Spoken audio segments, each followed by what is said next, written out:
So mga dol, malaking karangalan po sa atin na naka-experience tayo, makakita tayo sa mga pananim nilang tabako. At ganito lang pala ang process mga dol kung paano harvestin yung tabako. Oo, galing sa black canvas, yung tinatawag naming curing barn.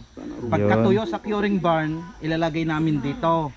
Pagka 5 days, yon hand priming na, ito na ginagawa. Ito na yung tinatawag na hand priming. Pagkatapos niyan, ilalagay na sa loob. Yun, doon po. Pagkatapos na lahat na hand priming, ibabandil na siya. May bandilan kami nga ginagawa. Tapos pagka nabandil na, isasakay na sasakyan, ibibinta na. Yun pala yung process mga idol. Okay, salamat si Uncle Bong mga idol. Hello.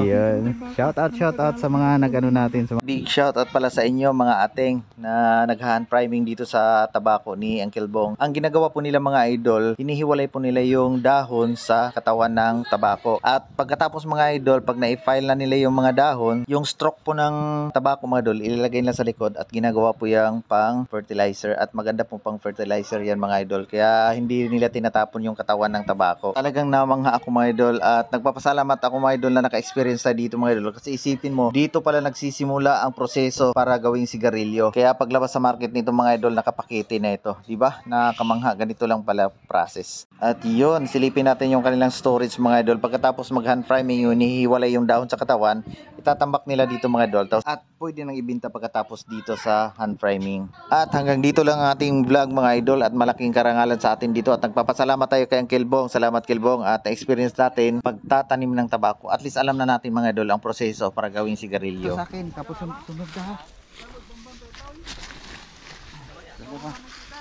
Hindi ko kaya.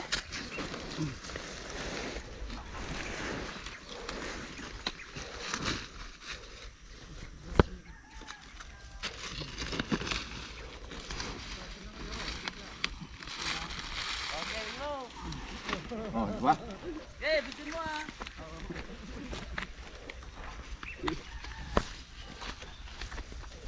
Diba?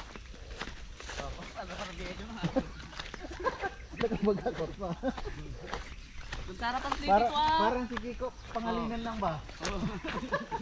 Wow, tabako. Kahit saan ko nilagay ito? Yan ah.